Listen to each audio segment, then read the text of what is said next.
have mentioned that at the beginning. Just I am repeating on request of our keynote speaker. Not only keynote speaker, his duty has already been performed by him. Now he will act as the co-chair, or you can say the joint chair. So we all are, both of we are here to serve the same purpose, for the same purpose. As we have already consumed a significant portion of our time that the organizer has given to us, so I shall request once again each one of you to, just after introducing your topic, directly come to your research gap if you have identified, and then to your broad objectives. Then in a very brief way, just tell us the methodology that you have applied, and then major findings in a summarized way. Then final conclusion, and if you are having identified any policy implications or specific recommendation, because the ultimate objective of any research work is to offer some policy prescriptions on the basis of which the stakeholders can be benefited, can be enriched themselves. So in this way, try to finish your, wrap up your presentation within 5 to 6 minutes, and thereafter any one of us, if we have any question, then we shall go for that. And in this way, I think we'll be able to end up our session on time. So now it's over to you, Aminur Mir. And Dr. Manoj Noskar, I think your research supervisor. Okay, so please.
I now request, am I audible? Am I online? Yes. So I request Dr. Baneshwar Papashi, Associate Professor, Kazi Nazrul University, Asansol, to present his research paper on post-pandemic challenges in India, a study on some selected economic parameters. Because of the first presenter's technical problem, I am asking the second person. Dr. Papashi, please. Yes, sir. Respected chairman of the sessions and all dignitaries, research scholars and students. And my topic of the paper is post-pandemic challenges in India, a study on some selected economic parameters. Myself, Dr. Baneshwar Papashi, and my colleague Ranjit Kumar Paswan. Now, the objectives of the paper is, we know that how pandemics disrupted the economies across the globe, not only in India. It will be actually started from the lockdown. If lockdown was not there, I think most of the problems may not be appeared in the economy. So it started from the lockdown and breaking all the economic activities, that is production, distribution and consumption. So this is the most important issue, that is lockdown halted the interlink between the different economic sectors. Now the objectives of this study is to assessing the impact of the COVID-19 on Indian economy. I know it is the right time to actually assess the impact of the pandemic on Indian economies, and after all, we also try to make some measure how we can, if we can actually assess the impact, then we can go for the measurable step. But we make some attempt, because we know research is ongoing process. After another 2 years, new data will come and new problems will come. And so it is an ongoing process. So starting the research, how we can make a solution from this pandemics. Now, data have been collected from the different sources, specifically the NSO and different research articles, different newspaper, different websites. Basically, we use different statistics like percentage and regression equations. We have used two regression equations. One is for the GVA, that is gross value added in Indian economy, and what are different sectors contribution to the gross value added. We know Indian economy is basically three sectors are there. That is, one is agricultural or agri-based sectors, industry-based sectors, and of course the service-based sectors. Now, how these sectors contributed to the Indian GVA, and what sectors mostly impacted due to this pandemics. And another is the GDP. We know all this GVA, GDP interlinked. Now, what factor actually impact on GDP? Lots of factors are there, but in our study we have shown that the repo rate and inflation rates, the two most important economic parameters which have impacted on Indian GDP. So the policymakers to consider how we can manage inflation and how we can manage the repo rate, because it is too much important for the cost of production of the companies. Now, this is the result. These are the different sectorial contribution to on Indian economies. We can see that the importance of the service sector on Indian economy or on Indian VA increasing over the times, and the importance of the primary sector, that is service, that is agricultural based sectors and industry sector also reducing. And we can see that the most negative impact observed during the pandemic scenario is service sectors. And so we can see that from the result that minus 0.4 degrowth was noticed in the service sectors, and of course industrial sector is minus 7.4% degrowth noted in the industrial sector. And we can see that there is growth, but it is not negative growth in the primary sector, because due to the lockdown time a number of primary agricultural activities were there, but most impact were in the industrial sector and service sectors. Now this is a regression result. We can see that the service sector's contribution to the total GVA is 0.618%, and which is statistically significant. And of course we can see the impact or contribution of the industrial sector is 0.004, and agricultural sector is much more higher, it is 0.008. All these significant are statistical significance. Now come to the these are the important economic parameters on India, that is the unemployment rate, repo rate, inflation rate, and of course the GDP. So I think unemployment is the most important issue so far my concern.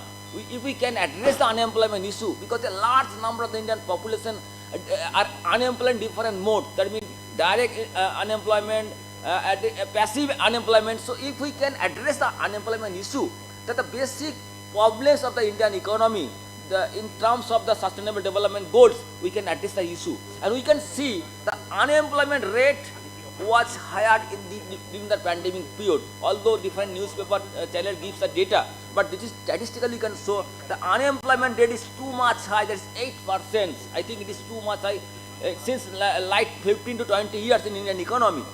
And we can see that although during or up to the pandemic period, there is no impact on the repo rate, that is a bank rate, that is the cost of capital of the companies and industries. But we know that after the pandemic, to control the inflation scenario, the government take different steps to tighten the repo rate to control the inflation scenario. So there is an interlinked problem. If we want to reduce the inflation, we have to increase the repo rate. And if we increase the repo rate, there is a negative impact on the Indian economy. So it is there are different interlinked problems is there.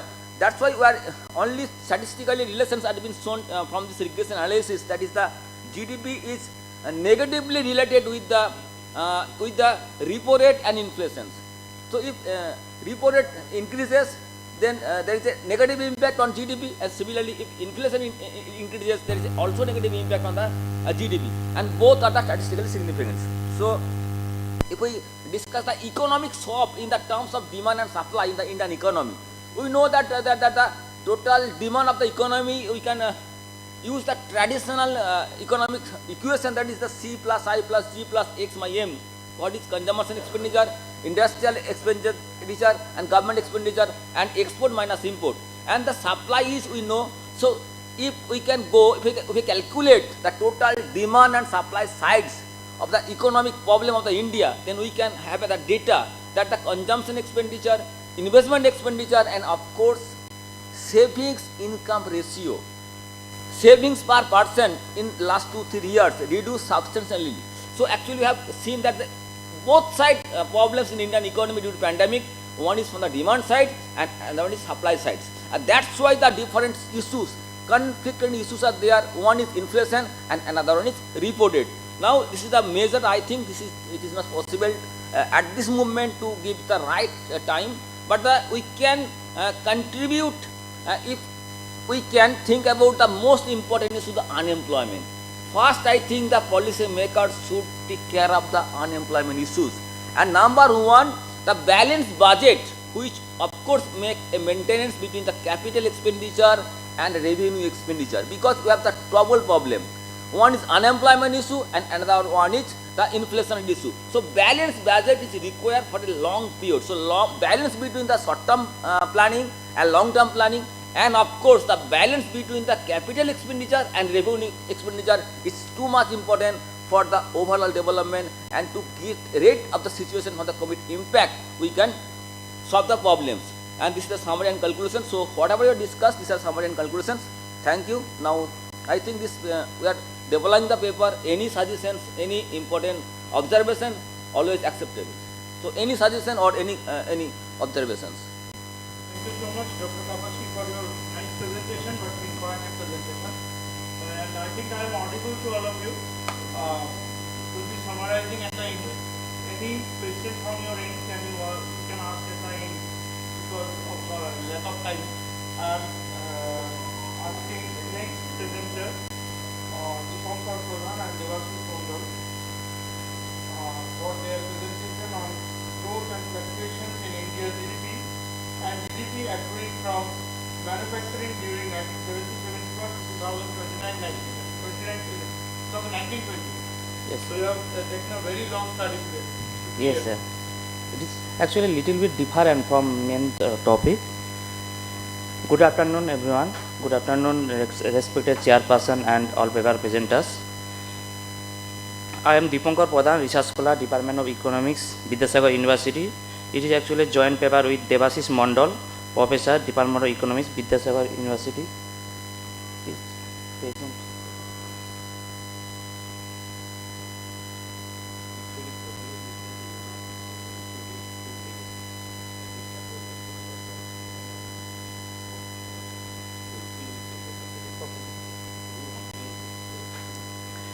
Our paper topic name is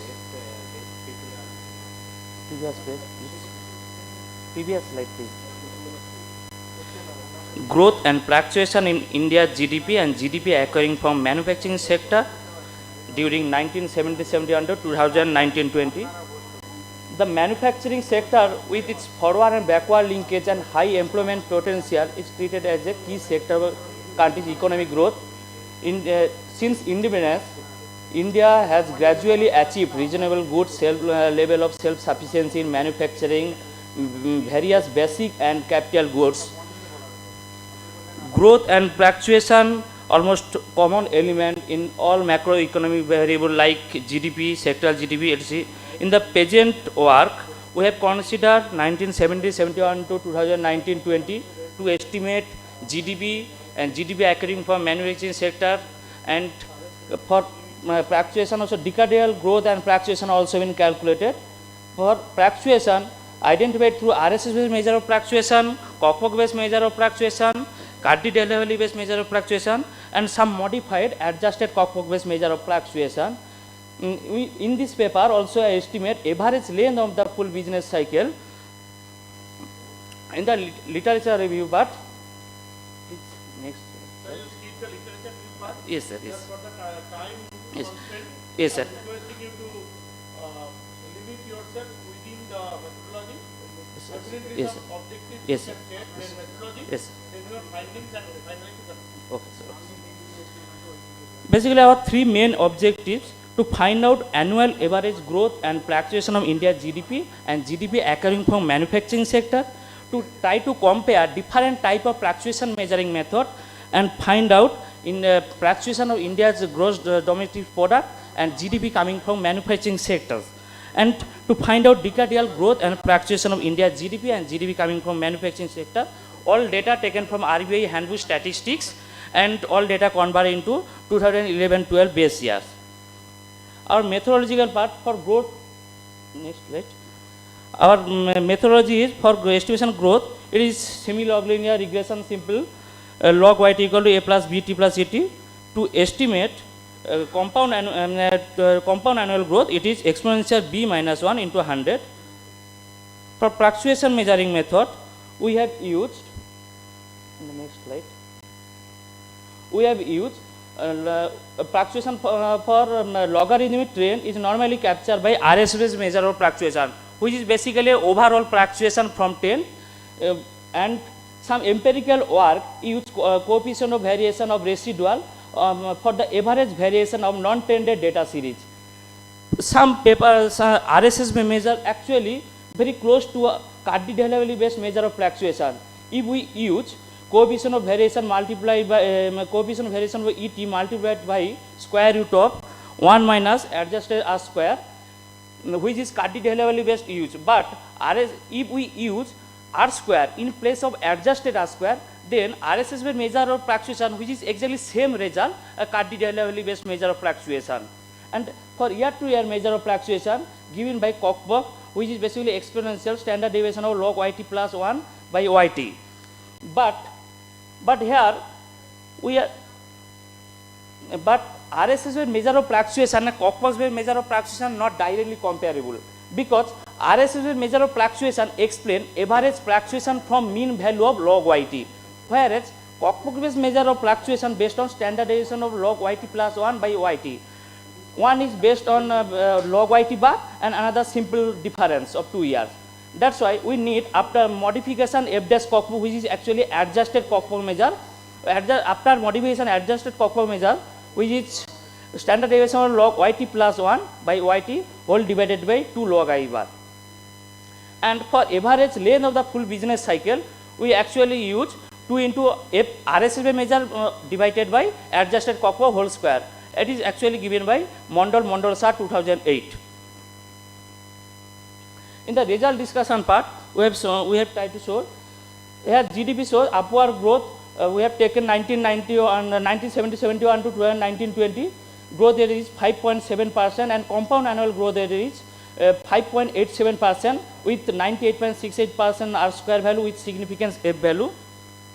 And for fluctuation, we have used overall fluctuation for cardinality based measure of fluctuation and RSS based measure of fluctuation given by overall fluctuation, and for adjusted Cockburn and Cockburn based measure, which is actually year to year fluctuation.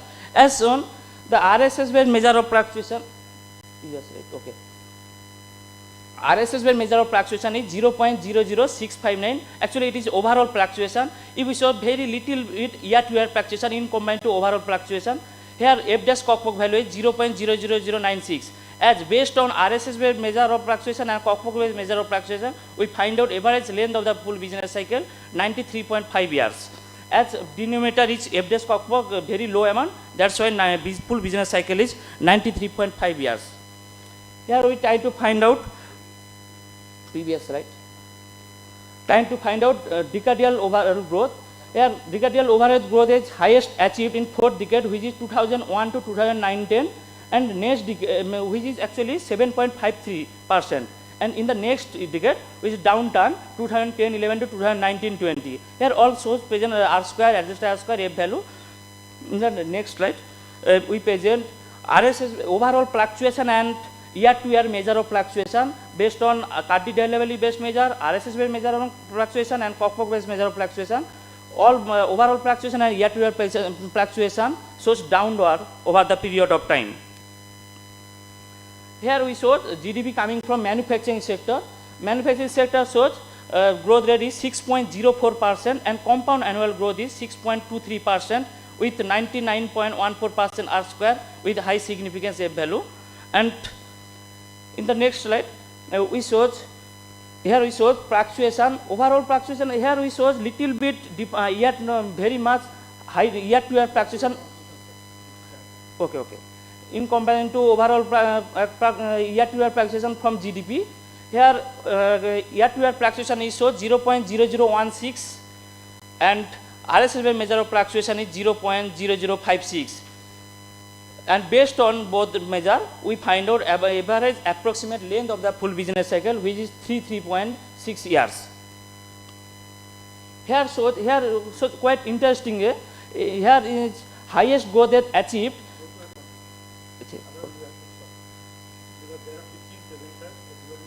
Okay, sir. Okay, sir. We need to just try to compare. Just previous next. Here just quite interesting point. Here GDP growth rate highest achieved in fourth decade, and also the GDP coming from manufacturing sector highest also fourth decade. But in the last decade, quite a lot of downturn in GDP coming from manufacturing sector. In the conclusion part, in this paper, we have tried to find out year-to-year measure of fluctuation and cardinal fluctuation. We find out average approximate length of the full business cycle, and decadal overall and year-to-year fluctuation decrease over the period of time for GDP, and year-to-year fluctuation is high for GDP coming from manufacturing sector in comparison to GDP. GDP and GDPM decadal growth is upward, but in the last sub period it shows downturn. Decadal year-to-year fluctuation and overall fluctuation decrease over the period of time, and decadal both fluctuation is highest, and third sub period and next decade shows downturn for GDPM. Thank you, sir. Thank you so much for your very good presentation. It was a very interesting study, but due to lack of time, I could not give it time. It is basically actually a theoretical paper and try to explanation with methodological and results. Thank you, sir. Mr. Pradhan and Mr. Mondal, for your presentation. Thank you, Next sir. time, another member of Dr. Tapasya is open up house. But before that, I am waiting for Amirul Mir. Are you ready for the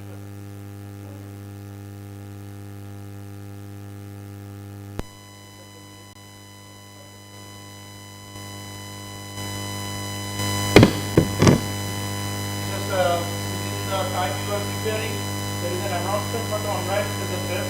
If you have any friend, you can convey over WhatsApp. Only 3 minutes. They have to confine their presentation. They have to confine their presentation within only objective, findings and conclusion in 3 minutes. You can convey to your friend.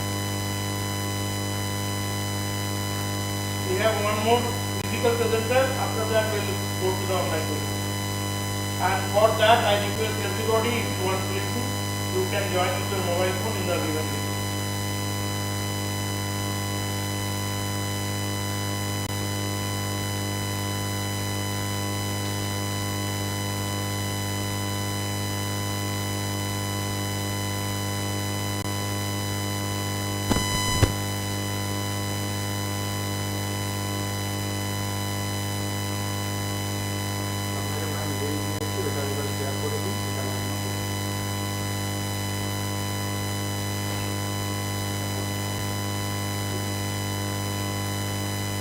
Just confine yourself with an objective methodology, findings and conclusions. Actually, we all are a very good afternoon to all the academicians present here and respected chairs. Today we all are concerned about the sustainable development goals and how we could achieve that sustainable development goals. We all know the importance of primary sector, basically the agricultural sector, its contribution to the GDP and the economic growth. So we have tried to make a study on organic farming or the consumer's perception of organic farming and its impact on sustainability and sustainable development of agricultural sectors. Sustainability basically refers to maintaining the ability to continue a particular process. Okay. Okay. We all know it. Okay, sir. So our objective is to outline the recent changes and development of organic farming in India, to analyze consumers' perception of organic products and factors influencing consumption decisions, to identify the impact of consumers' perception of organic products on the sustainable development of organic farming in India. Based on these objectives, we have developed the hypothesis that is consumers.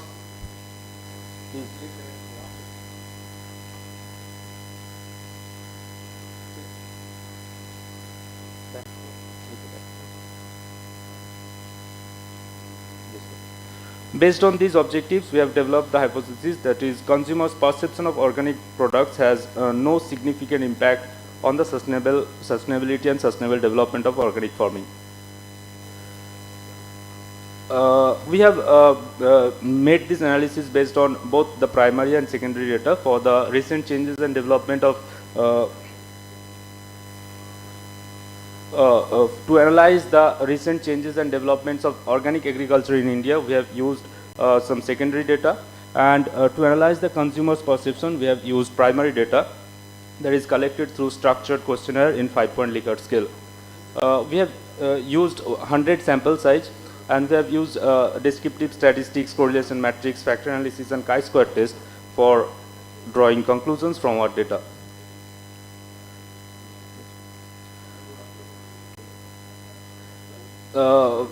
From the secondary analysis, data analysis, we have found that India is at the 5th position in terms of total organic agricultural land, while Australia is at the top position. But there is an interesting thing that the performance of India is having an increasing trend, but in terms of our state performance, we can see there is a significant negative growth, while all other states are having some increasing trends. Chhattisgarh is at the topmost position in this respect. Next one. We have seen that consumers strongly believe that organic farming preserves and conserves the environment, and it may help maintain ecological balance. Okay, sir. Based on the factor analysis, we have found that there are 3 important factors. 2 factors that describes or explains the consumer's perception, and there is 1 factor that describes the consumer's opinion about the sustainability and sustainable development of organic farming. One is the quality of organic product, and another one is accessibility of organic product. These 2 impacts the consumer's perception of organic products. And environmental impact of organic farming, that is important for sustainability and sustainable development of organic farming. And based on this factor analysis, we have made a chi-square test to check whether there is any dependency or independency of these factors or not. We have found that consumers are mostly making their decisions, consumption decisions of organic product based on the quality. There is less focus on accessibility and other product preferences, but quality is the most important thing, because consumers are health conscious today. They think that organic products have higher nutritious quality, and for good health and well-being, they want to consume organic products. Okay, sir. Based on this analysis, we can conclude that sustainable agricultural development is the essence of achieving sustainable development goals and inclusive economic growth. Consumers' perception of organic products has an influence on the sustainability and sustainable development of organic farming.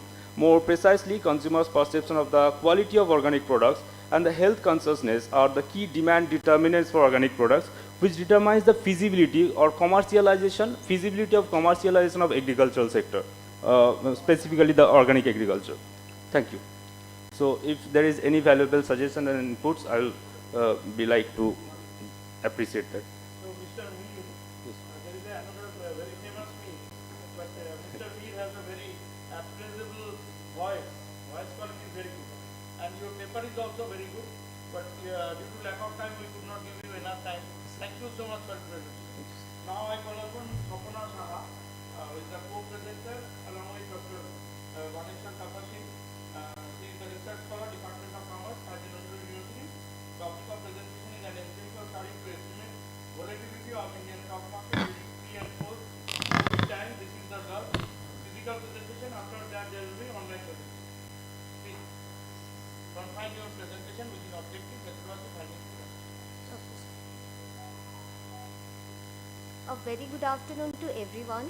This is Sapna Shah, a research scholar of Kazi Nazrul University, and today I am going to present a paper titled An Empirical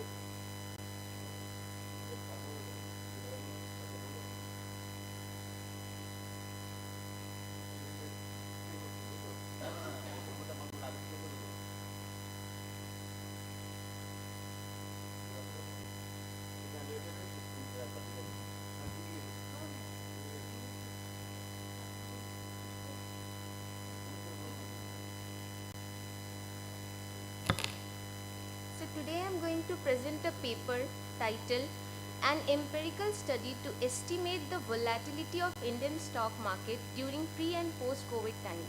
This paper is written by me with my research guide Dr. Baneshwar Kapasi, who is an Associate Professor of Kazi Nazrul University. Next slide please. Directly. Okay, so I am skipping the introduction and literature review part. I am going to the objectives. Based on various literature reviews I have done, I have formulated three main objectives, and those are: first is to find out the yes sir, I request, I'm a very senior person, I request you forget about this you present on your own. okay sir. Everybody, this paper is a good one, go by your own. Okay, sir. So, directly coming to the objectives, there are three main objectives that I have formulated based on the literature reviews. First one is to find out the appropriate Garch family model, which is best to measure the volatility pattern of Indian stock market. And the second objective is to investigate the volatility of the Indian stock market, especially the National Stock Exchange. And final objective is to compare the volatility pattern of National Stock Exchange before and after COVID outbreak took place in India. So the next thing is research methodology. The first is sample. We have selected the National Stock Exchange and especially the Nifty 50. We have considered it as the proxy of Indian stock market. Secondly, talking about the period of study, so here we have collected the daily closing price for 60 months, out of which 30 months closing price were related to the pre-pandemic period and the rest 30 months was related to the post-pandemic period, which is from 10th of March 2020 till 10th of September 2022. To collect the data, we have used various websites, especially the National Stock Exchange's official website, Money Control, Chittorgarh and various other websites. Finally, coming to the main research methodology we have used, we have run the descriptive statistics. We have also checked the normality of data and stationarity of the data. To check the stationarity, we have used augmented Dickey-Fuller test and Philip-Perron test. Directly to the findings. Okay.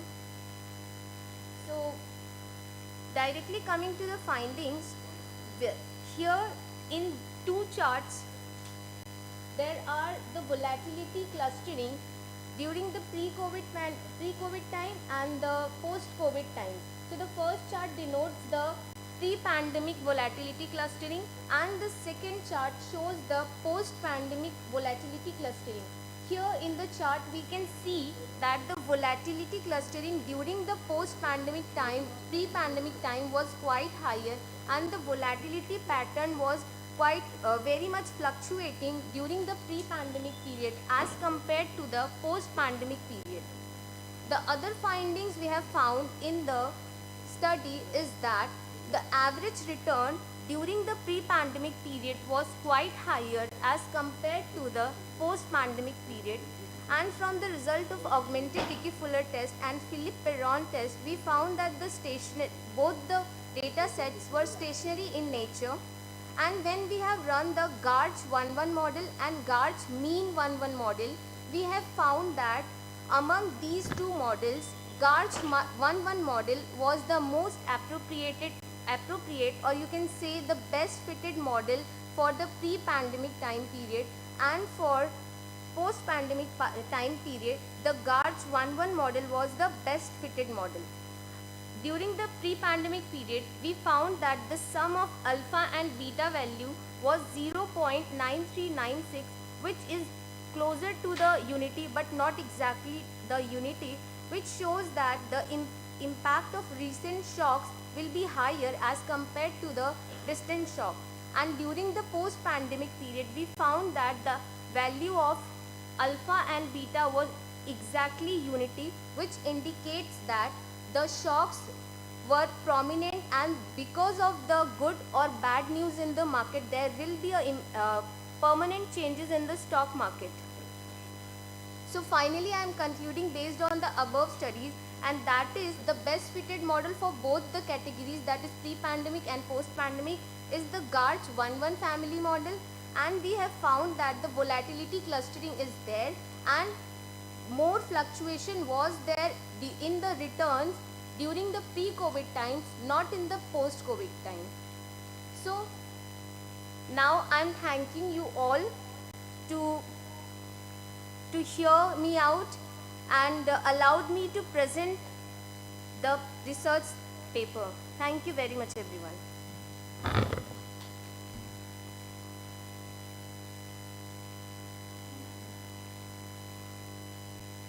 Thank you, Swapna, for presenting your paper. So I'm now requesting Professor Prati, who here her for the whole period, whole time. So if you are having any observation on that particular. Okay. Madam, how many are there? So then we shall. So within, I think, half an hour, we have to. So, madam, have everyone have joined? Okay.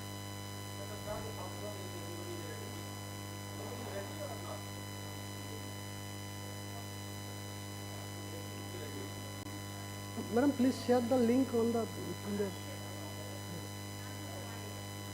Okay. Offline paper. Your name? Okay. Please come and present your paper within maximum 3-4 minutes. Directly go to your objectives, just broad methodology and findings.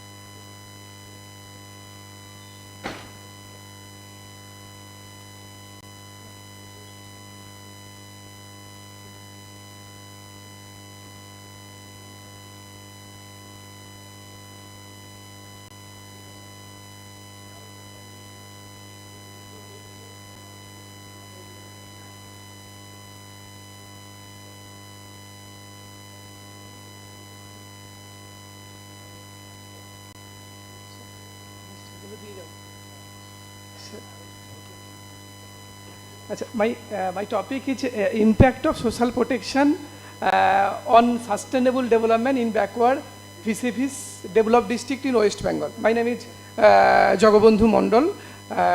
Actually, sustainable development, Professor Dhar also explained elaborately sustainable development.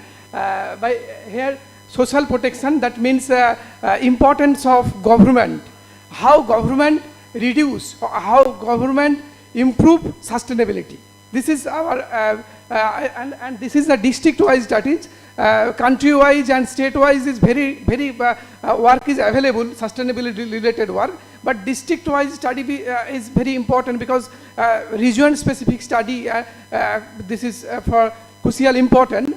So I try to develop impact of social protection on sustainable development.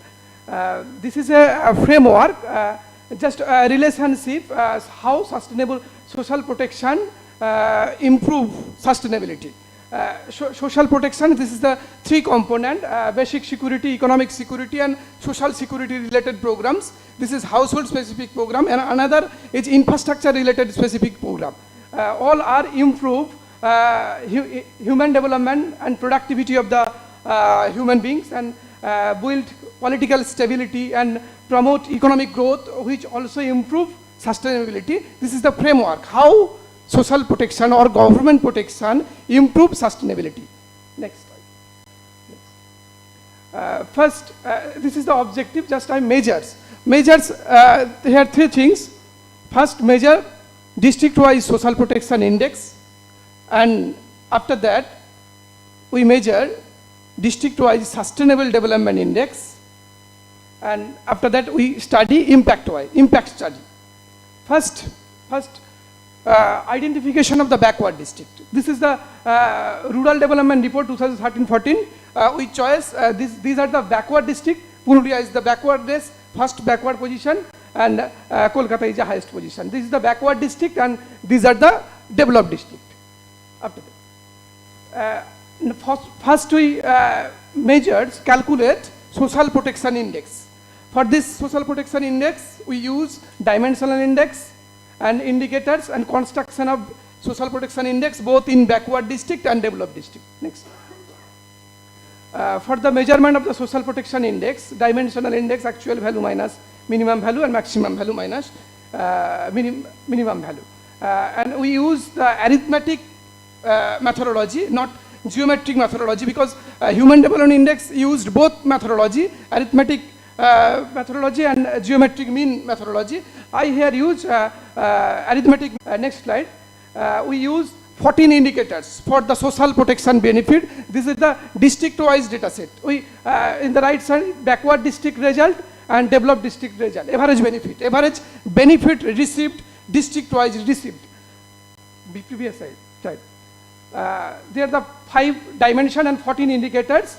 Food related in Antodaya ration card, health institution, population per bed, Janani Suruksha Yojana, percentage of benefit. These are the data for social protection index calculation.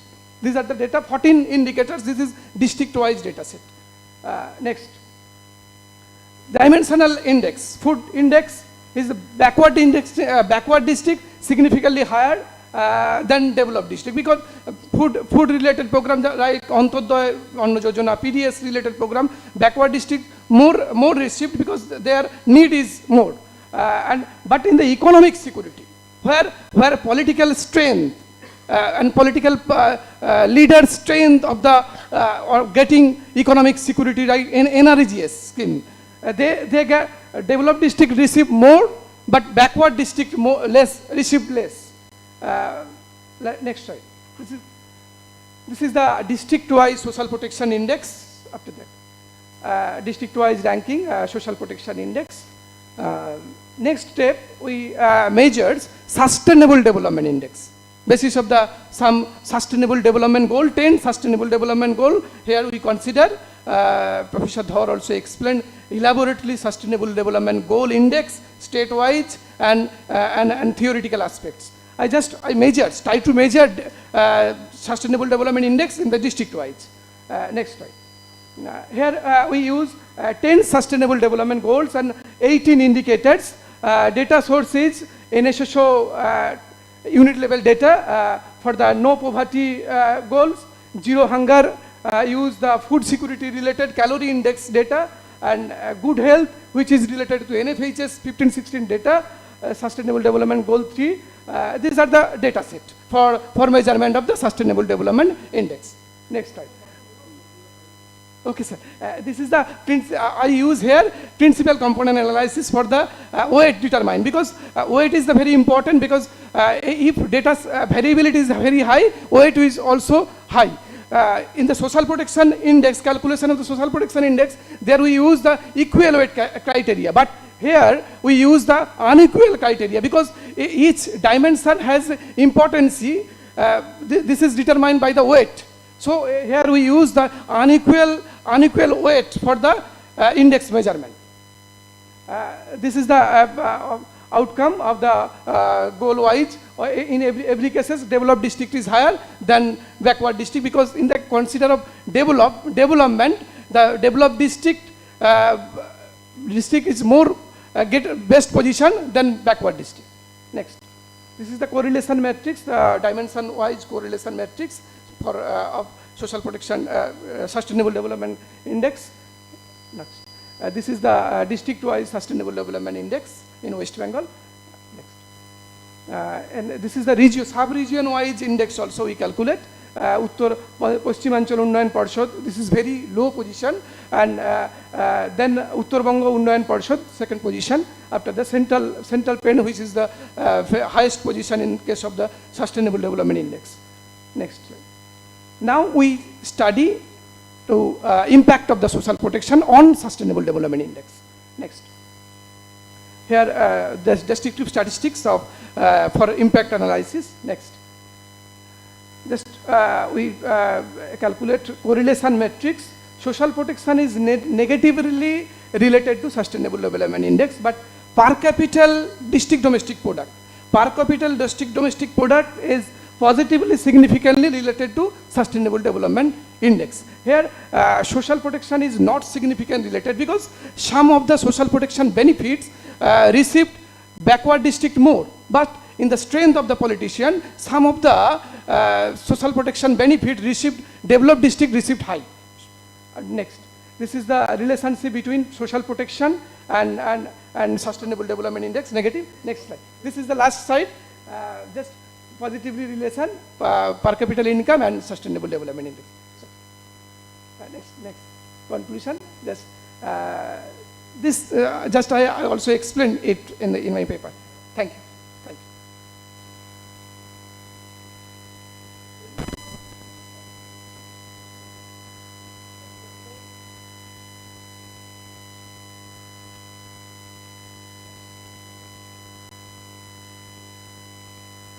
So, good afternoon, all the participants, paper presenters who have joined over virtual mode. I think we are audible to you all. Anyone, please respond. Who have joined over virtual mode? Please unmute yourself and just let us know whether we are audible to you or not. You are muted. Please unmute yourself. Can you hear us?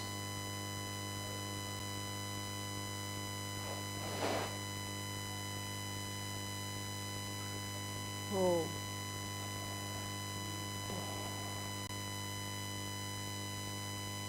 But we cannot hear you. We cannot hear your voice. Oh.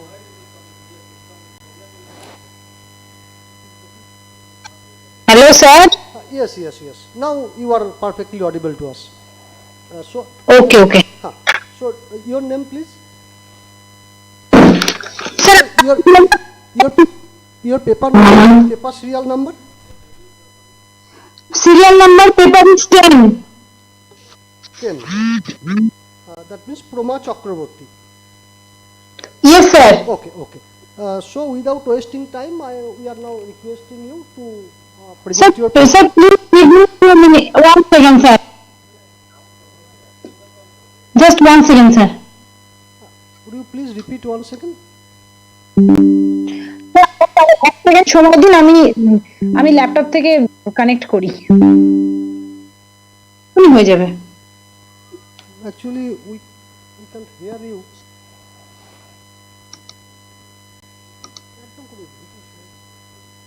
Please tell.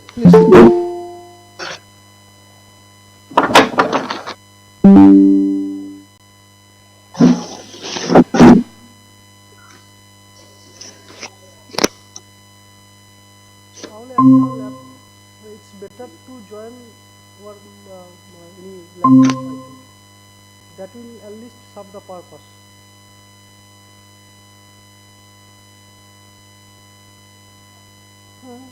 We have to join over there. Hello, sir.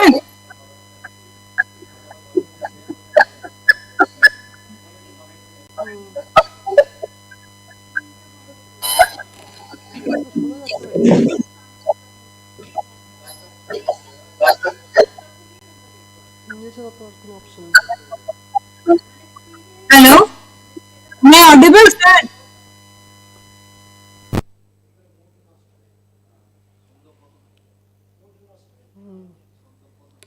Please wait for some time, 1 minute or 2 minutes.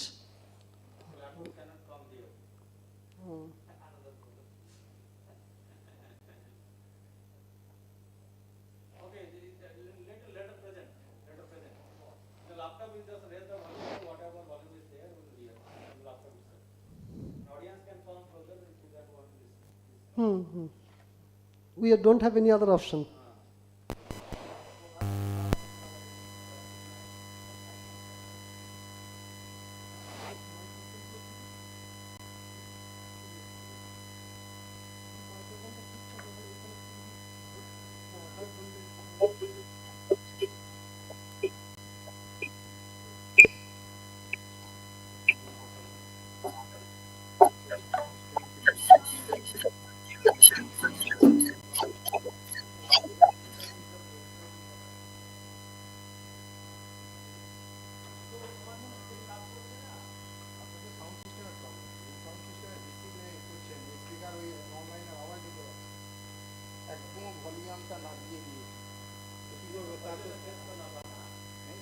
Proma Chakraborty, please say something so that we can understand whether you are audible to us or not. Just please say something. Yes, sir. Hello sir, I am audible. আমার কথা আপনারা শুনতে পাচ্ছেন?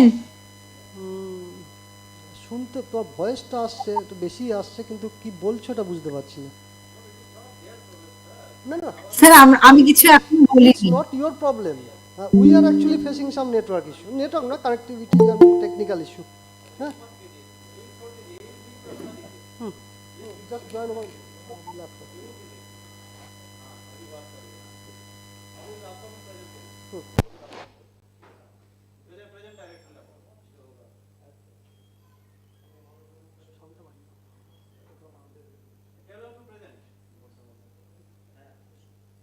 Proma, now can you hear me?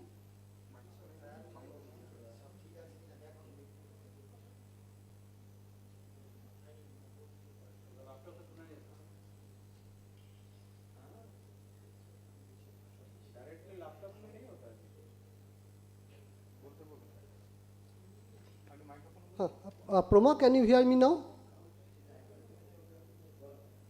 Proma?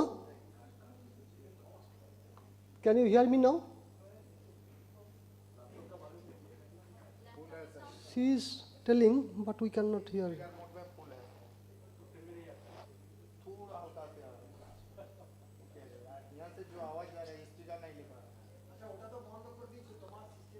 Dear participants, please wait for some time. It may be for 5 minutes. We are taking care of all this so that we can overcome the issue. So please be with us. I think you can hear us, though we cannot hear you, and it's not the problem from your end. The problem actually from our end. So please be with us for 5 minutes so that we can.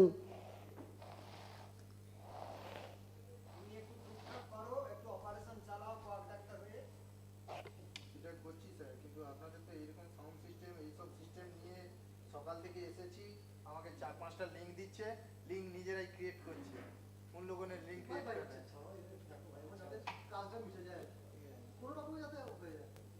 Sir আপনি connect হন না, একটা link.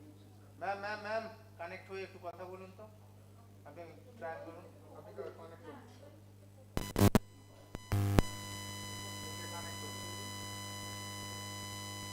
কথা বলুন।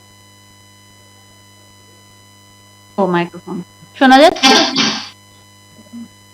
এইটাকে বন্ধ করে দিই।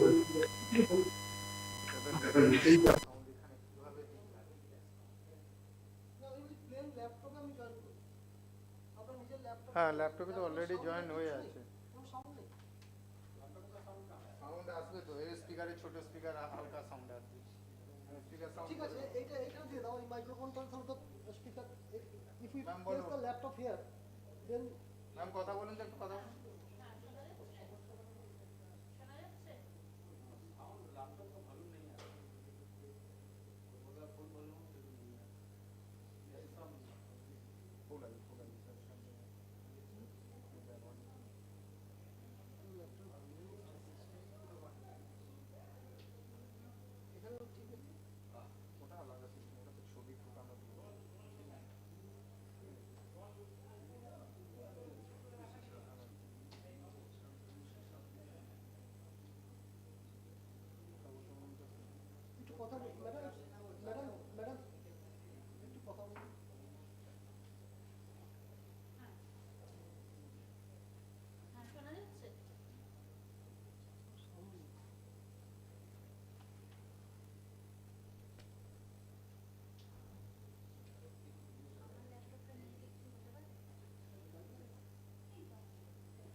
Hello. Hello. We are requesting all the paper presenters to be with us for maximum 5 minutes.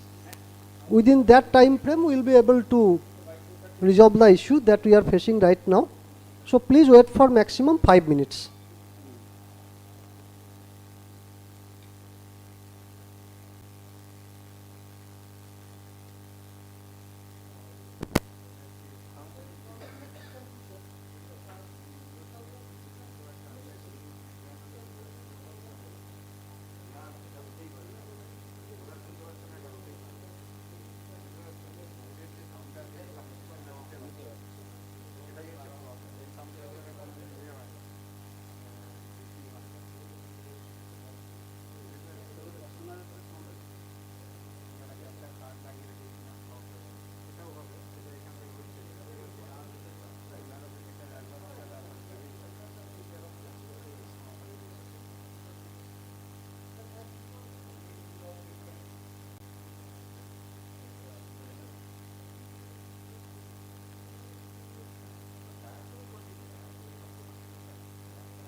করছে মানে ওটা সাউন্ড যাচ্ছে, আপনি কথা বললে এটা আসবে, এখান থেকে আসবে, ল্যাপটপে আপনি কানেক্ট করুন, আমি একটা নাম্বার আপনার চলে কিছু না, ওটা অফ করে ল্যাপটপে শুনতে পাবেন, আপনি কানেক্ট করুন, এখন ল্যাপটপে শুনতে, আমি লিঙ্ক দিচ্ছি নাম্বারে বলুন, হাই লিখুন 9568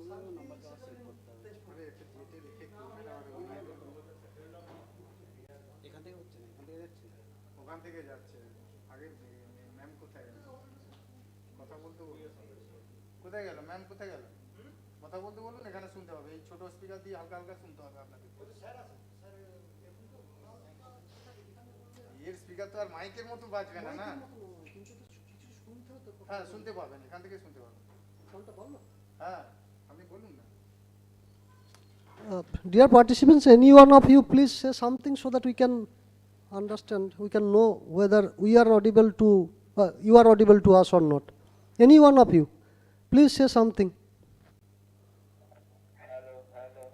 Yes. Right. So we could resolve the issue, and if not 100%, then at least to some extent. So now, without wasting any more time, I am now requesting Proma Chakraborty to present her paper titled Inclusive Economic Growth, Health Condition in India. Proma Chakraborty, please. And before that, I am wishing to share with you all that, not only to you, you all, that please wrap up your whole presentation within a time frame of maximum 4 minutes. We are actually running late by nearly 1 hour. And also we have wasted some of our time. So I know that it is very difficult to wrap up a particular paper, a research paper, within a time frame of 4 minutes, but we are not having any other option. So it's our humble request to all of you to start with your presentation directly with objectives, and thereafter broad methodology and major findings. So in that way only you will be able to complete your paper within that time frame. And we are seeking apology to all of you for that, because we know how much time, how much pain a paper presenter, a scholar has to take for not only for preparation of his paper, but also for taking preparation for PPT or like this. But hope you will be able to understand our situation. So with this request, I am now requesting you, Proma Chakraborty, to present your paper. Over to you, Proma. Over to you.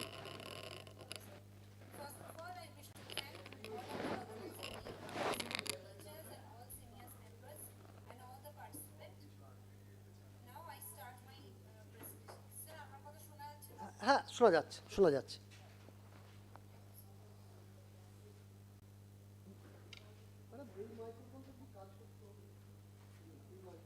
Battery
শোনা যাচ্ছে, শোনা যাচ্ছে।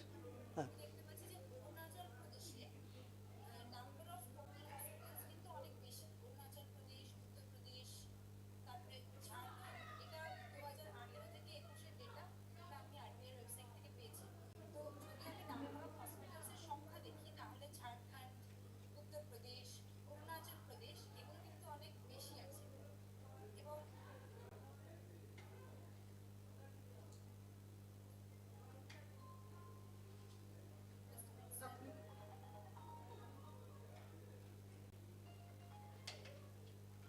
দেখতে পাচ্ছেন তো? Please continue, we can hear you and we can see you. দেখা যাচ্ছে পিপিটিটা? না, পিপিটি দেখা যাচ্ছে না। আর একবার আমি শুরু করে যাবো। না না, শুনে বাকিটা শুনতে এখনই বন্ধ হলো, এতক্ষণ দেখতে পাচ্ছি না, এতক্ষণ দেখতে পাচ্ছি না। না না, আমি এখান থেকে আমি আবার প্রেজেন্ট করছি।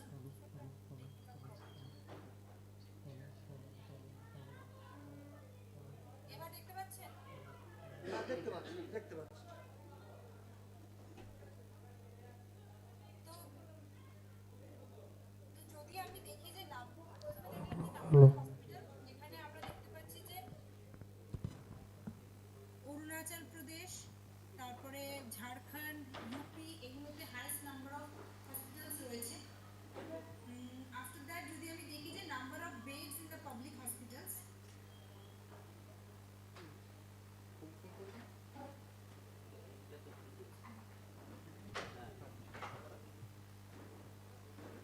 Ruma, please continue. হ্যাঁ যদি Area, দেখি area, number of we cannot see sir your আমার PPT. আমার স্ক্রিনটা দেখা যাচ্ছে না তো? না, পিপিটিটা এসেছিল, চলে গেছে বল। পিপিটিটা এসেছিল তো, দেখছিলাম, তুমি আবার কি প্রেস করলে, আবার তো চলে গেল। সেটা আপনার হোয়াটসঅ্যাপ নাম্বার? স্যার এবার দেখতে পাচ্ছেন? হ্যাঁ হ্যাঁ, ঠিক আছে, ঠিক আছে, প্লিজ। তো আমি যদি দেখি নাম্বার অফ বেডস কেমন আছে, তো দেখতে পাবো যে ঝাড়খণ্ড, তারপর ইউপি এই সমস্ত স্টেটগুলোতে কিন্তু number of bed in public hospital সেটাও কিন্তু বেশি অন্যান্য রাজ্যের তুলনায়। এখানে যদি দেখি যে যেমন এদিকে দেখাচ্ছে লাক্ষাদ্বীপ, তারপরে ঝাড়খণ্ড, এই সমস্ত ক্ষেত্রে পাবলিক হসপিটালে নাম্বার অফ বেডসের পরিমাণও বেশি।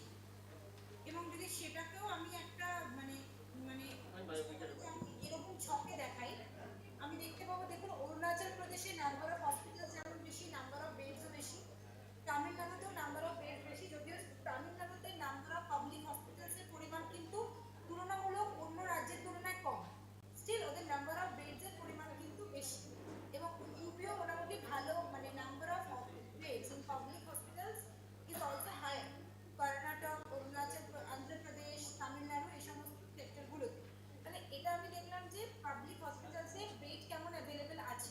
তো যদি আমি কম্পেয়ার করি যে state wise comparison of mother health, যদি আমি স্টেট ওয়াইজ চাইল্ড এবং মাদার হেলথকে মানে কম্পেয়ার করি, তো আমি যদি infant mortality rate, first I choose the variable of infant mortality rate. Infant mortality রেটের মধ্যে আমি বেসিক্যালি সব কটা স্টেট নিয়ে আমি এই কটা state Andhra Pradesh, Arunachal Pradesh, Bihar, Himachal Pradesh, Kerala, Maharashtra, west Bengal, Rajasthan, UP, Jammu Kashmir, India, আমি ইন্ডিয়ার জিওগ্রাফিক্যাল লোকেশন ওয়াইজ আমি নর্থ, সাউথ, ইস্ট, ওয়েস্ট সব জায়গা থেকে মানে স্টেটগুলোকে সিলেক্ট করেছি। আর এই পুরোটাই হচ্ছে NFHS এর NFHS 5 এর ডেটা। গ্রাফগুলো আমার নিজের করা, সব ক্যালকুলেশন আমার নিজের করা। তো ইনফ্যান্ট মর্টালিটি রেটকে যদি আমি কম্পেয়ার করি, আমি দেখব Ruma, please conclude, please conclude. Kerala infant mortality rate অনেক কম, সেই তুলনায় ইউপিতে এই 2015, যদিও ইউপির রেজাল্ট ইজ ইমপ্রুভিং, 2015-16 সালে ইউপিতে infant Ruma, can you hear me? Yes sir. Please conclude. Please conclude. Please, we can understand that you are many things to show to us, but as we are not having that much of time, so just humbly requesting you to directly come to your observation part, findings part. Okay sir, I'll just directly come to my observation. Yes. In this picture I saw that the average out of pocket expenditure of delivery, এটা NFHS generally করা, দেখা যাচ্ছে যদি average out of pocket expenditure ডেলিভারিতে যদি যখন বেশি, তখন কিন্তু ইনফ্যান্ট মর্টালিটি রেট আমার তুলনামূলক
ফাইন্ডিংস দেখানো যে government should draw the proper যে মানে সরকার এই ব্যাপারটাকে আরো নজর দিতে থাকে, এই আউট অফ পকেট এক্সপেন্ডিচার যাতে কমানো যায় এবং এই যাতে ভেরিয়েবল ইমপ্রুভ হয়, এটাই আমার মেইন ফাইন্ডিংস। এবং এখানে আমি গভর্নমেন্টের অনেক স্কিম পেয়েছি যেগুলো সরকার করছে, যেমন প্রধানমন্ত্রী জন আরোগ্য যোজনা, ন্যাশনাল ডিজিটাল মিশন, প্রধানমন্ত্রী আত্মনির্ভর স্বাস্থ্য ভারত যোজনা ইত্যাদি। এই স্কিমগুলো মানে হেলথের ক্ষেত্রে গভর্নমেন্টের স্কিম। স্টিল আমি চাই গভর্নমেন্ট এবং সাধারণ মানুষের মধ্যে হেলথ রিলেটেড একটা অ্যাওয়ারনেস আসুক, বিকজ হেলথ হচ্ছে মোস্ট ইম্পর্টেন্ট থিং। এবং আমরা কোভিড পিরিয়ডে খুব ভালোই বুঝতে পেরেছি যে হেলথের কতটা importance. Thank you, Proma. Thank you, Proma, for your very nice paper. We could not hear you properly, but we could understand that it's a really good paper. So thanks and congratulations to you. And we can see that. Just a minute, we can see that Kishan M. Badiali is there. So now requesting Kishan M. Badiali to present his paper entitled Quarterly Earning Announcements and Stock Price Reactions and Event Study Approach. And we are very humbly and earnestly request all of you to be very specific and wrap up your paper within maximum 4 minutes. Otherwise, some of you will not get the chance to present this paper at all. So please keep that in your mind while you are going to present your paper. Hello sir, am I audible? Yes, please continue. Okay. Sir, my screen is visible, right? Yes, we can see. Okay, thank you sir. Okay, good afternoon everyone. My research title is Quarterly Earnings Announcements and Stock Price Reactions and Event Study Approach. Okay, so I'm going directly to my objectives. So, objective of this study is to analyze the impact of quarterly results on share prices before and after announcement of quarterly results, and to know whether the investors will increase or not after the quarterly results announcements. Okay, for this study, hypothesis is that there is no significant difference between average share price of the company before and after announcement of quarterly results, and alternative hypothesis is that there is significant difference between average share price of the company before and after announcement of quarterly results. Okay. So, for sampling design, the researcher has taken Infosys Limited, which is one of the largest company in terms of market capitalization. Okay. For this study period of this particular study is that there is 12 quarterly results announcements, which consists of a period of 3 years, starting from first quarter of 2020 to the fourth quarter of 2022. Okay. All the data of the present study collected from the official website of Bombay Stock Exchange, means BSE. Okay. For this study, the researcher has used most sophisticated model for analysis of a particular event, which is Kishanji, quarterly results. Kishanji, you have mentioned that you have applied event study methodology, so you need not to go into details of that methodology. Now directly come to your findings, because we all know what is event study methodology. Okay, sir. Huh? Okay, Yes, sir. yes. So let's come to the presentation of data and analysis for Infosys Limited. Okay. Here we can say that from this table, we can see that for an event date, number of positive abnormal returns were more than that of after the quarterly results are declared. During the event window, there is no any statistical significant abnormal returns, so we can say that null hypothesis accepted for each day of event. Okay, so I am directly going to the graphical presentation of this study. Here we can see that cumulative average abnormal returns are in rising trend prior to the event date, but post results announcement, the returns are not sustained because the AAR returns started diminishing after the event. Okay, so conclusion of my study is that investors gained some wealth at the time of quarterly results announcement, but are not sustained as cumulative average abnormal returns started diminishing. Okay, so thank you so much. Yes. These are my references. হ্যাঁ করে technical সমস্যা হয়েছিল সেটাও কোনো অসুবিধা নেই, এখানে শুরু করবেন আমি প্রতিষ্ঠানটা করলাম আমরা অন্য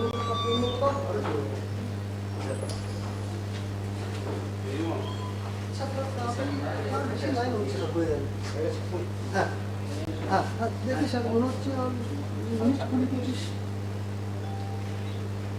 আশা করছি সেরকম করছি। আচ্ছা আচ্ছা আচ্ছা আচ্ছা ঠিক আছে ঠিক ঠিক আছে Thank you, Kishanji, for your presentation. I don't have any question, but one query is there. You are having two objectives. Can you hear me? Kishan, Yes, sir. Yes, sir. Yes, sir. one objective is to measure the or examine the changes in share prices. This is one objective Ji. before and after announcement. And another Yes, one is the changes in the shareholders' wealth. So Yes, if sir. share prices changes, then obviously shareholders' wealth will be also changed. Ji. What is the difference between these two objectives? I Sir, can I both share the- my presentation No, no. again? One objective is to know the impact of earning announcement on changes in share price, Ji. and another one is that on the shareholders' wealth. So if share prices changes, then obviously shareholders' wealth will also be changed. So it's my query. I don't know whether Professor Dhar will agree with me or not. Only one objective Okay. is sufficient. One objective. You may write it as changes in shareholders' wealth, or impact on shareholders' wealth, or on impact of share prices. Sir, okay, sir. Can I give the answer, please? You please Yes, yes. confine your work within one objective. Yes. Okay, sir. Difference between these two objectives are, first objective is to analyze the impact of what is on share price, right? So it is just for impact. Is there any impact or not? Whether that can be positive or negative, right? Is there any abnormal returns are there or not?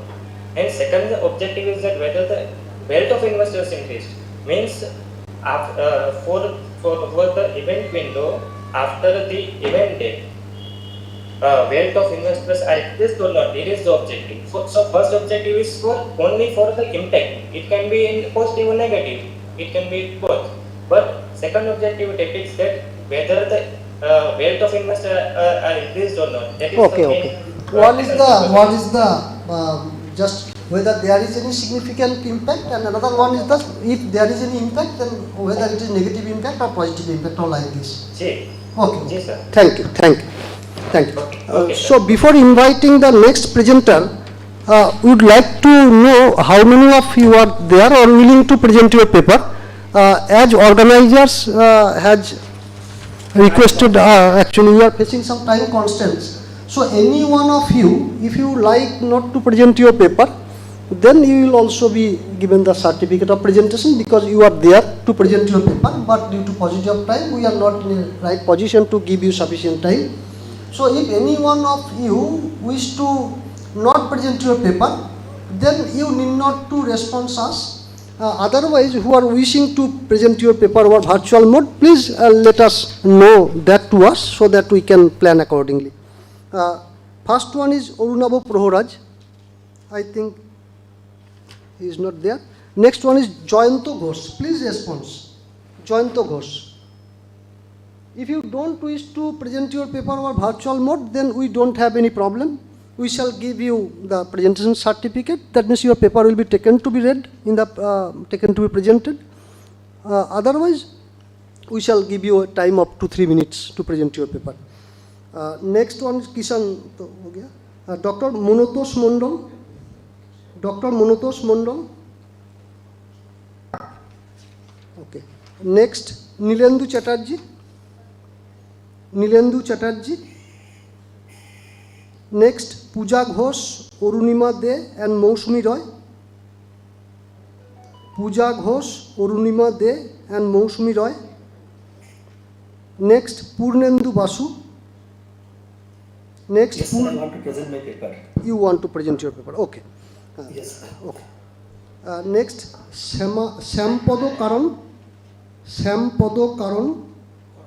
Koren. Next, Buddhadev Guria. no one is there.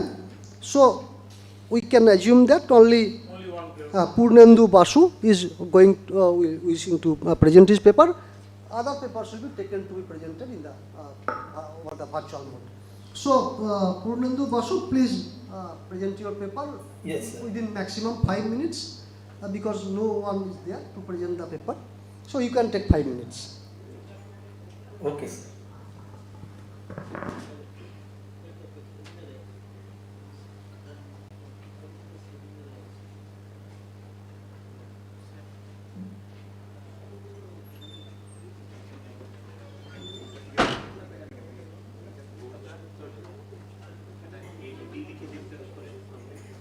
Hello, sir. Am I audible to you? Yes, yes. Hello, sir. Am I audible to you? You are perfectly audible. Purnendu, please Yes, go sir. ahead. This is my. Your this screen my is also paper. The visible paper- to us. Sir, can I start presentation? Sure. Okay. The title of my paper is An Examination of the Indian Public and Private Life Insurance Companies' Performance, a study from the standpoint of premium collection. The paper is presented by myself, Purnendu Basu, and by Professor Dr. Manas Naskar, Associate Professor, University of Raiganj, West Bengal. These are presentation outline, introduction, research objectives, significance of the study, literature review, research methodology, research finding, conclusions, references, and finally, thank you to all. So, introduction. The insurance industry plays a significant role in the economic development of any nation. India started reforms in the insurance sectors with the enactment of the Insurance Regulatory and Development Authority of India. The Act was introduced to regulate the insurance market in the best interest of the nation and society. Malhotra Committee Report 2000 has recommended the entry of private players into the life insurance business. With the introduction of private insurance companies in the Indian market, the competition increased manifold. Against this backdrop, it is imperative to understand how private and public insurance companies are performing in this highly competitive ecosystem. The present paper aims to examine the performance of the private and public life insurance companies from the perspective of insurance premium collection. Now, this is the research objective: to examine and compare the average premium collection of private and public insurance companies in India, to identify the most competent private insurance companies in terms of premium collection, to examine the sale of the number of life insurance policy during pre and post-pandemic periods, to compare the change in the premium collection during the pre and post-pandemic periods. Now, significance of the study. The study is important because it helps in assessing the performance of private and public insurance business in the post-liberalized era. Judging the performance is vital to understand the benefit and implementation of privatization of insurance business. Now, key literature finding. I am escaping this slide. This is research methodology. The methodology employed for the study is quantitative research method with a descriptive research design. The data has been collected from the website of the IRDAI. The study is conducted with the life insurance company data from 2013-14 to 2020-21. The study covers one public insurance company, that is LIC, and 23 private insurance company. The secondary data are analyzed using mean principal component analysis and a two-sample t-test as determine the number of life policies sold after the pandemic. The average number of policies sold between 2019-20 and 2021 are being considered for the purpose of the study. Now, findings. The total premium collection of the public insurance business between 2013-14 to 2021 is 24,81,945 crores, and that of a private insurance company is 11,14,460 crores. This indicates that the growth and expansion of the public life insurance companies are much better than the private life insurance businesses from the viewpoint of premium collection. The average premium collection of the life insurance company, LIC, a public sector undertaking, is 3,10,043 crores, and for 23, and the average insurance premium collection for the 23 private insurance company is 6,056 crore. The component matrix results shows that Edelweiss Tokyo Life Insurance Company, HDFC Life Insurance Company, PNB MetLife Insurance Company, Max Life Insurance Company, and Kotak Mahindra Life Insurance Company has the highest score of 0.051. This indicates that these 5 insurance companies are performing well compared to the other private insurance companies. T-test results shows that there is no significant difference in the insurance policy sale between pre and post-COVID era. Similarly, T-test results shows that there is no significant difference in the premium collection between pre-pandemic and post-pandemic periods. Now I am arriving at my conclusion. Conclusion is the descriptive result revealed that premium collection of the public life insurance company is much better than the private life insurance companies. Substantial differences are observed in the premium collection between private and public life insurance businesses. The principal component analysis results shows that there are 5 private life insurance companies that are performing extremely well. T-test findings confirm that pandemic outbreak have no negative impact on the company's premium collection and policy sale. Therefore, it is concluded that life insurance sector as a whole is performing well in the post-liberalized era. The performance of the public sector insurance company is exceptionally well from the standpoint of premium collections. These are the different references that I used in the study. And finally, thank you all so much. Thank you, Purnendu. That's all, sir. Thank you. I think you can hear us.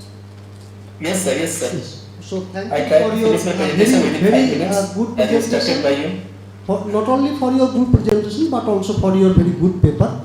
But you can understand that only due to paucity of time, we are not in a position to interact you. Otherwise, I had some, not questions, I had some queries to know from you. Yes, sir. But as we are Okay, running sir. late, so surely we may have some opportunity in future to interact with you.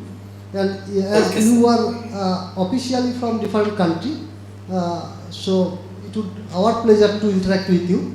You are from Bhutan, Okay, I sir. think, Gedu College. Yes, sir. Yes. Yes, sir. So thanks to you, both from our personal behalf as well as on behalf of the organizers and the college. Now we are not having any other option other than to going for concluding the session. So now I would like to request our co-chairperson, joint chairperson, as well as the keynote speaker, Professor Dhar, to offer his some concluding remarks, and thereafter we shall go for concluding the session. Once again, thank you, you all, because without your participation, your contribution, no technical session can be a successful one. So we are really thankful to you for putting your good time, not only for preparation of your paper, but also for preparation of your presentation for today. So with this, I am requesting Professor Dhar to cover some of the observations. So thank you, Professor Banerjee. But the interesting situation is the theme of the session was inclusive growth and inclusive development, and the situation is only 7 people are sitting. So this is the real scenario of inclusivity. Sorry, I was on the lighter note. But definitely we have certain time constraints, parallel sessions are running, everything is okay. But coming to the real issue, one more person increased, 7. So coming to the real issue, papers were very good in quality, and it is amazing to see that when the term international seminar came to me in the flyer, I was in a dilemma. But when I am coming physically and the sessions are going on in a blended mode, I must thank the organizers. This is not a Thanksgiving session. Ultimately, I will hand over to the Honorable Chairperson, but thanks must be given starting from this person. If his job was not right at the right moment, then everything was in mess. So we should learn inclusivity from him. What is your name? Jayadev Samanto.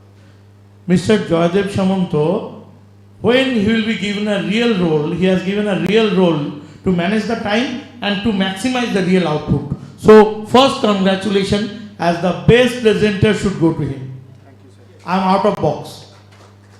Next, some very good physical papers were presented by Dr. Kapasi.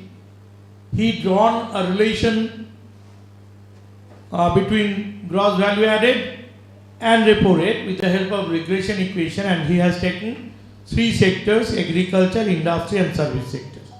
And ultimately he throws thrown some light on the policy makers, and he has given some very pinpointed suggestion of preparing balanced budget to reduce the unemployment and to control the inflation. Coming to the paper by Dipankar Pradhan, he has studied on the fluctuation of growth in GDP. He has taken secondary data from RBI. He has taken 2011-12 base year, and his conclusion was that there was a linear trend in the fluctuation in the GDP, although he has found a downturn, especially in the last few years. Now coming to the paper presented by Amirul Mir on organic farming, he has taken primary data with structured questionnaire. He has taken 200 responses. He has got 200 responses, and he has taken the tools of factor analysis and chi-square test. 3 important exploratory factors was found by him, and his pinpointed conclusion was that consumers rely on the quality. This is very realistic conclusion with the domain knowledge. So he has drawn the positive relationship between customer perception or consumer perception and the output in organic farming. Now coming to the other papers, like the paper of Swapna Shaw, she has drawn some auto-regressive correlation, and the conclusions were in line with the objective of the research paper. Now the rest part, very ably managed, the blended part, that is the virtual session, was ably managed by my very good younger brother, very close younger brother rather, and very efficient professor in his field, Professor Pradipta Banerjee. Now before giving any final generalized conclusion, it's my duty to hand it over to the session chair, because I was co-chair, but before ending, I must say, whether the people are scattered, here the people are scattered, you see, whether the sample size is very limited, whether everybody is not listening or not, doesn't at all matter, because everybody as a researcher has done his or her task very meticulously. And this type of paper, we should be taking pride of Indian Accounting Association South Bengal branch. Our Honorable Finance Officer Ma'am, Dr. Shubhra Vishwas Ma'am is also here. So I must congratulate our South Bengal branch for organizing this type of sessions where always quantity doesn't matter. Here I would like to differ with the general convention that UGC is also asking for gross enrollment ratio and never asking for net enrollment ratio. But here, sorry, কাজের লোক বলছেন এক লাইনও বলতে হবে না, আমি half লাইনে শেষ করে দিচ্ছি। আমরা বাংলাতেই বলি যে আমরা অলওয়েজ গ্রস এনরোলমেন্ট রেশিওর কথা বলছি, কিন্তু নেট এনরোলমেন্ট রেশিওর কথা ভাবিও নি। আজকে সেমিনারটা প্রমাণ করে দিচ্ছে কোয়ালিটি কতটা ইম্পর্টেন্ট। যদি 7 জন প্রেজেন্ট থাকেন, 6টা পেপার প্রেজেন্টেড হয়, তাহলে কিন্তু বেস্ট কোয়ালিটি পেপার প্রেজেন্টেড হয়েছে। I must thank to the paper presenters. Now I hand it over to Professor Banerjee for final conclusion. I'm not coming into any more details because already the next session is already going to start. So just as a ritual, I am extending our heartfelt thanks and gratitude to all the members of the organizing committee, and obviously to Professor Poti, Professor Gupta, and Shubhra Madam, and all of the dignitaries, head of the department of this college and organizer, Professor Jana. So with this, I am going for concluding this particular session and now handing over the thank you, Professor Pradipta Banerjee sir and Professor Pranam Dhosh sir for nicely chaired and co-chaired this session. I, on behalf of organizing committee, give you a great thankfulness from my college and from my association. And we will now begin to next session, plenary session. Dr. Baneshwar Kapasi will take charge as a coordinator of this session. You please. Professor Poti, you please come to the dais. Professor Sudipti Banerjee, sir. You please. আপনাকে দেখতে পাইনি তাই জন্য আপনাকে আগে ডাকিনি হ্যাঁ please please and Professor Badar Alam Iqbal sir already has entered into by virtually. Professor Dr. Kapasi, please.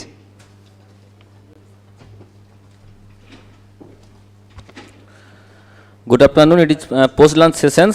Now we are the plenary session of International Conference on Sustainable Development Goals, Post-Pandemic Challenges before India. Now in these sessions, we have Chairman of the sessions, Professor Sudipti Banerjee, retired Professor, Department of Commerce, Calcutta University.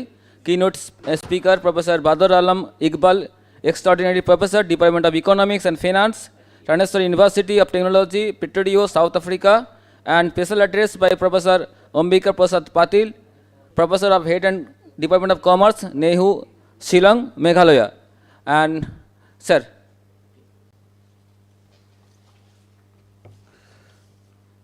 with a short note, may I introduce Professor Sir, Dr. Professor Pudipti Banerjee, sir is a retired professor of the University of Calcutta. Sir has 30 years of teaching and research experience in different fields. Sir supervised more than a number of quality research works and expert member in the research boards of the number of deputy university institutions and employed expert, director of Indian Social Scientists prepared by the NASCO, a consultant unit of the ICSSR.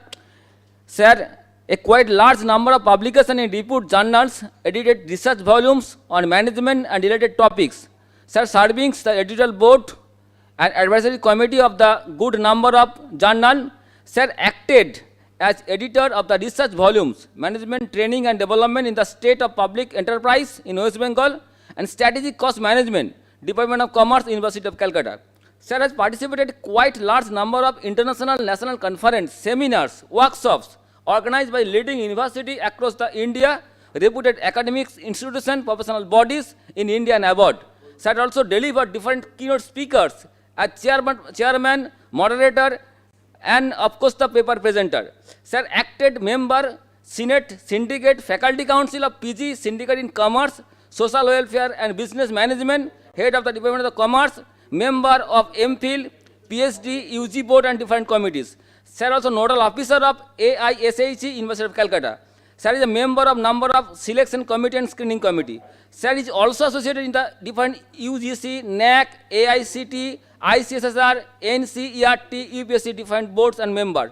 Now may I request sir for giving the public address.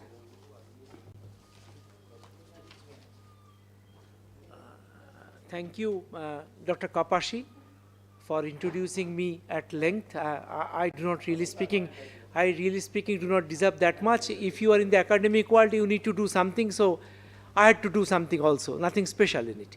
Now, our today's session, as I could understand from the organizers, particularly from Dr. Kajal Baran Jana and Dr. Baneshwar Kapasi, this session is plenary cum validatory session. That is one. And here we have two distinguished academicians as resource persons. First of all, keeping his engagements in mind to catch the train and all that, I know about Dr. Poti's plan to go back to Bhubaneswar right today. So I would request Dr. Ambika Poti to deliver his address as a chief guest of this particular session first. Sir, will you mind if we confine the discussion to say about 15-20 minutes? I think that's okay, because you are really in a hurry, that I know. And then we will try to have online mechanism connection with Professor Badar regarding he is the main speaker today.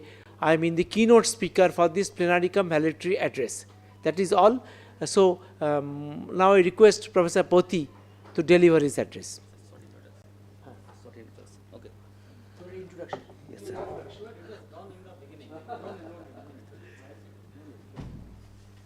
Because Professor Poti is in a hurry. You have to catch the train. Good afternoon, distinguished audience and distinguished member on the dais, Professor Banerjee and Dr. Kapasi, my good friend Arindam and others. We have less audience, but quality matters. So those who are present here, I know they are very much interested in the topic. So once again, I try to give my views on one of the aspects which is confronted in our business, particularly financing. As a man from finance, I talk about finance a little bit in a class. I do some research in microfinance and banking, so that gives me a little bit leeway or free hand to talk about finance. So sustainability development goals, when we are talking about this thing, many things come in the way of development of our industry and general economic system. So when we take our policy decision at the corporate level, normally many other factors come into being, and either we avoid them or overlook them, or we take a turn around to cut short the decision, and ultimately the sustainability or sustainability goals is hampered by only business flourish. That really happens in most of the time when we take business decisions. So the conflict between business decisions and sustainability or sustainability goals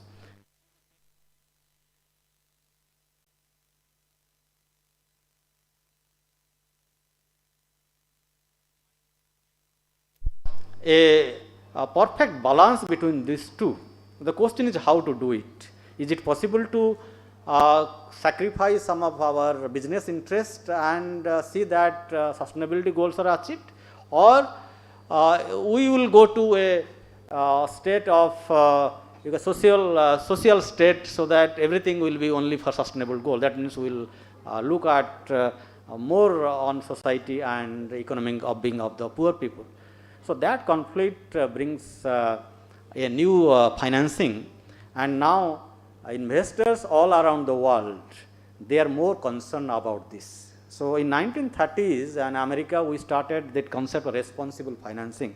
That means any investor who wants to invest in the industry or any company, he thinks twice before investing that much of money, whether it is having some permanent impact on the society at large on a sustainable basis or not. So that idea of investing came as responsible investing or responsible financing. And after this MDG and SDG goals being into play in the global structure, we have we are now talking about ESG model of financing, okay? Economic, social and governance model of financing. That whenever we finance any industry as an investor, we have to think about economy with society with governance. If these three are in tango, these are in perfect synchronization, then we will finance. So this idea has been characterized since quite long in other parts of the world. More and more investors are coming forward, and they have made their network all over world over. Network is there so far as the ESG financing is concerned. High net worth individual, private equity owners, then venture financed companies or venture capitalists, and provident fund institutions, insurance institutions, they, when they finance, they are coming within this network that we will only finance those which are going to have some impact on the society. So the new concept, as you all of knew, the impact financing. The another new concept of financing has come up in the last almost 10 years. That global impact financing report have come up from 2010 onwards. So over the last 10 or 12 years, we have been seeing another type of financing, which is basically impact financing. That the sectors which we will finance, that will have some permanent impact on the society. Housing, education, sanitation, health, and small industry. One of the topic is there in micro and small industry. Any financing coming to this sector should have some permanent impact on the society at a large, and that will lead to achieving some of the sustainable goals, be it in housing, be it in education, or be it in a small industry. That type of thing which is now flourishing all over the world, and in India of late we have catched up with this trend. Recently, if you look at some of the efforts of the government of India also in the last, I think, January itself, the government of India has raised a green bond issue of 8,000 crore rupees from the world market. It is a $1 billion bond issue has been made by government of India. That means the initiative has started through the green bonding. That means this fund will be only available for environment protection, clean energy, and similar type of activities rather than in fully commercial activities. Whenever the investment goes to type of sector, and we feel that it leads to sustainable goal achievements. So similarly, if you look at other domains, other institutions, SBI also in January has started with a $500 million bond issue of green bond issue. Export-Import Bank has also gone for $1 billion bond issue. This has happened very recently. So these are the beginning of the trend that whenever investment will come, it will come with the eye on ESG model. That all our investment should focus on economy, social, and governance in tango. It cannot be just disintegrated approach, only economy. No, we always look at economic approach when you invest, return, rate of return, this, that, all these things we are always look at. But we have to also integrate society. That is very important. Now we also look at governance, and all these three are to be integrated. If that is not happening, probably sustainable development goals cannot be achieved. So that type of financing which is coming under impact financing has started. People are now talking about or questioning the government policies of investing in certain big projects. Whenever let us think about the recent incident of Josimath in Uttarakhand. What is happening there? The ecosystem of Himalayan is completely disturbed because of very, very large dam projects. That is the report coming. Because of the big dam projects, the ecosystem of that particular area is getting disturbed. That's why this landfall and other cracks are coming up. So what is the solution? We need energy. We need people to have electricity in their house, billions of people. But unless we go for hydroelectricity, then you cannot survive. So otherwise we will go to coal-based energy, because renewable energy is not available in plenty. It is rather costly, solar and wind and other tidal power. So we have to go to either thermal or hydro right now. We have not gone for nuclear in a big way because of the hazards. So once you think about hydroelectricity, large dams are always economical. Okay, from the consumer point of view, per unit charge of electricity is economical when you have a large dam. But look at the other side of the cost. The environment cost, the displacement cost, the cultural operating cost, all this together is not sustainable. We are not going to achieve sustainable goal. So probably we have to make a policy where economically or viably we will set up small dams, maybe 100 dams in the mainstream or the streams of a river, but small dams. That will not disturb the environment, not the ecosystem, and not to uproot many people, but it will be sustainable. That type of approach probably we have to think about. This is one of the things the government or the policymakers, they have to bring about. So if that is the approach, then probably we will look at the sustainability in a better way or in a practical way. Rather than talking much about sustainability, What we are doing here right now, we are still carrying our vegetables in plastic bags. We always insist the vendor, please give me a carry bag and I will carry my vegetables. It happens on daily basis. We never stop our vehicle on the red light in the traffic. We still on our vehicle, even if there is a 2 to 3 minute stop, we don't stop the vehicle. That cannot continue forever. We cannot do this and sustainability. If we want to change ourselves, our attitude has to change. We all individually, if you start thinking about sustainability, then only we will achieve sustainability, particularly in India. India is a country of masses. It is not a country of class. It is not Europe. It is not America. That all are rich, they are all are educated, highly educated, they know everything and they will take their own. No, we have to practice this thing and government should spend more on this rather than on spending more on dams.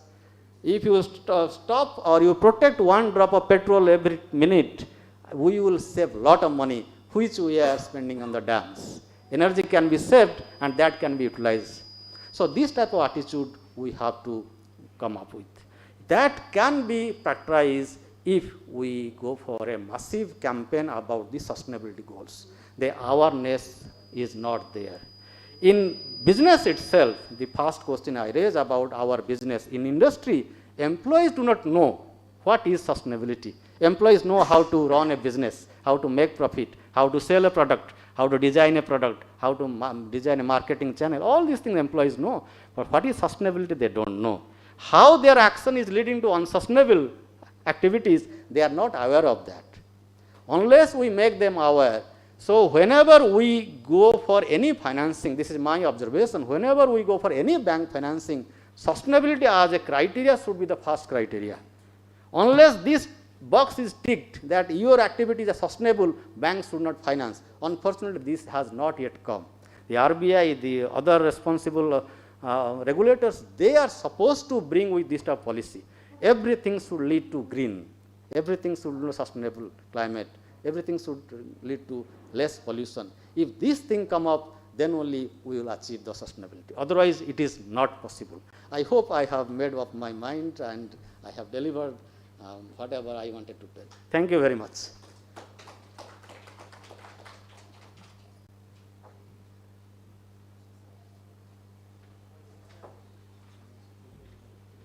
Thank you very much, Professor Pati, for in such a short time, you have covered much ground. I was carefully listening to your observations. You, for example, you have touched upon the ESG. You have touched upon the issues relating to green bond.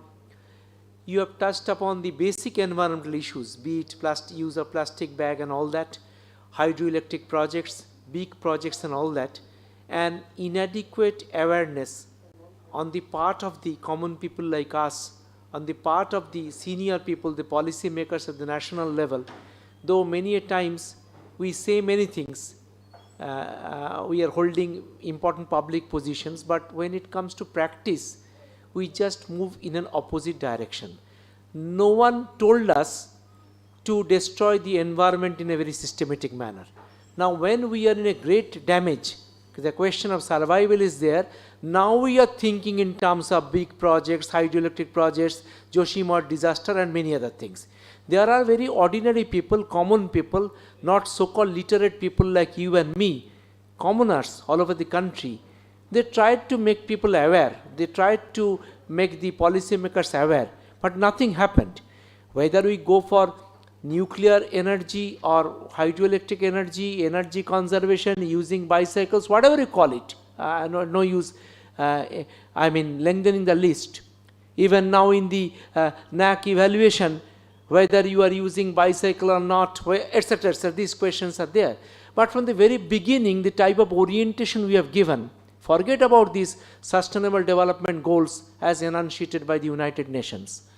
But common people, based on their own experience, maybe tribal people, maybe forest living people, they know in their own way what is right, what is wrong, what is proper, what is improper. Somehow, the way we have functioned, we have brought our own disaster. Now it's high time that we are increasingly becoming aware of it, and this seminar is one such exercise, focusing on at least some of the sustainable development goals. When we were trying to prepare the sub themes for this particular seminar, then even we were in a difficult position, because if we take all those points under the SDGs, not that in a seminar like this we will be able to cover each and everything. So given our own background, commerce, economics, management, naturally the organizers planned in such a manner. And some of the very important issues have been highlighted by a person, a very good friend of mine for so many years, a very senior professor working in the commerce department, Nehu. He highlighted some of the major points and in fact sometimes going beyond his finance understanding, financial discipline. We are really very thankful. Given his time constant, he could share his valuable thoughts with us. We thank him again on behalf of all of us. Thank you, Professor Bhuti. Sir, before I leave, I must thank all of you for inviting me, and maybe some other opportunity will come, we will meet again. Thank you very much. I may take leave. Stay here.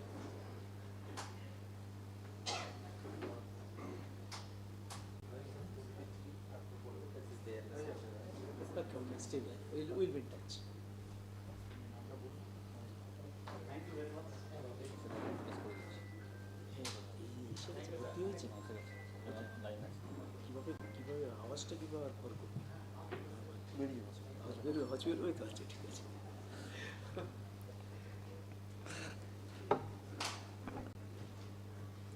Thank you, sir. Now, Professor Badr Alam Iqbal, sir. Sir, hello, sir. Yes. Hello. Yes, I am here. Okay, sir. Thank you, sir. Now, we have with us Professor Dr. Badr Alam Iqbal, Emeritus Professor FBAIR Ghana and IUBAT Dhaka, and Professor of School of STRGS, South Africa, Preto.